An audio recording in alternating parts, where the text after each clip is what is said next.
Dans cette vidéo, on va voir combien de symboles sont possibles pour l'alphabet inventé par Louis Braille dans les années 1820-1830.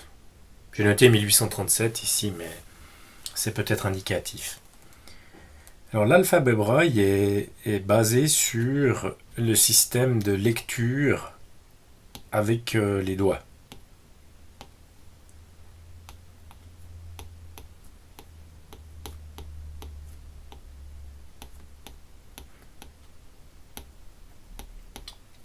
C'est-à-dire qu'il va y avoir des parties de la feuille qui vont être en relief. Et donc la symbolique est basée sur un relief. Alors, comment est-ce que Braille a fait? Donc il s'est inspiré d'un alphabet préexistant. Et puis l'idée c'est d'avoir des zones que je désigne à l'aide de cercles trétillés verts sur la page. Donc j'imagine que j'ai une zone sur une feuille de papier avec 6 points qui sont pour l'instant représentés par des trétillés. Et puis je peux choisir ces points si je les mets en relief ou pas. Donc là par exemple celui-ci va être en relief, celui-ci va être en relief et celui-ci va être en relief. C'est-à-dire que les 3 points que j'ai dessinés en rouge vont dépasser. Ça va être des petites bosses sur la feuille de papier.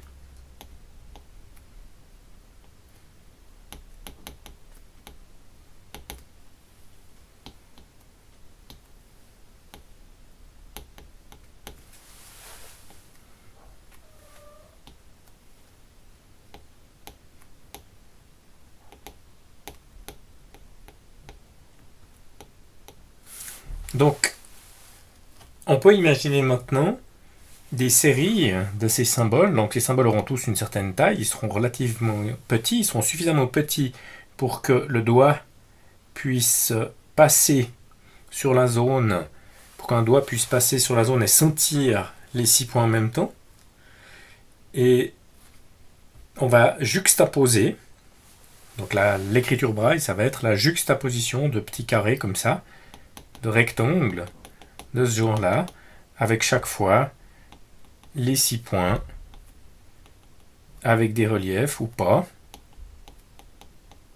Donc je vais avoir des rectangles qui se suivent, qui vont former les symboles, donc qui vont être des lettres, ou des chiffres et signes mathématiques, éventuellement des notes de musique aussi. Donc ça c'est le principe de l'écriture Braille. Maintenant, si je veux savoir combien de symboles je peux faire avec un système comme ça, il faut que je puisse appliquer une technique de combinatoire pour déterminer, pour compter tout ça. Donc j'imagine un symbole avec chaque fois les 6 endroits. Je pourrais être cohérent par rapport à tout à l'heure et puis noter ici un trétillé. Les 6 endroits qui peuvent être en relief ou non.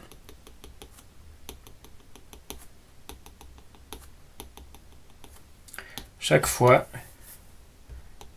c'est 6 points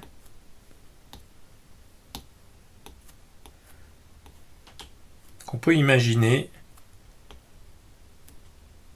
dépassant de la feuille ou ne dépassant pas de la feuille.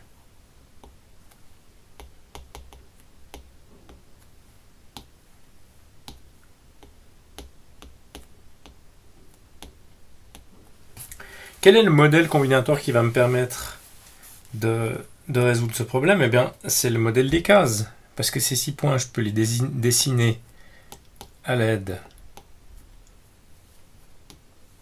de 6 cases.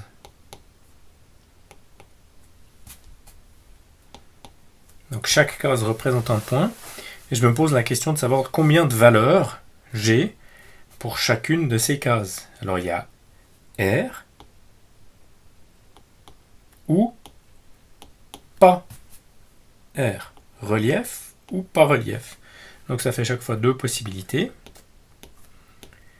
Ici, la force de l'habitude fait que j'ai noté les multiplications directement par le principe fondamental de la combinatoire, le principe multiplicatif de la combinatoire. c'est un arbre binaire qui s'ouvre avec chaque fois 2 possibilités de plus par branche.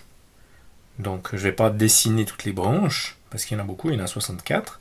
Donc ça me fait 2 puissance 6 égale 64. Donc en théorie, dans mon modèle combinatoire, j'ai 64 possibilités. Mais dans la réalité, le symbole où on a choisi de ne pas mettre en relief les 6 points, ce symbole-là n'est pas un symbole, c'est un espace en fait. Donc on le compte pas.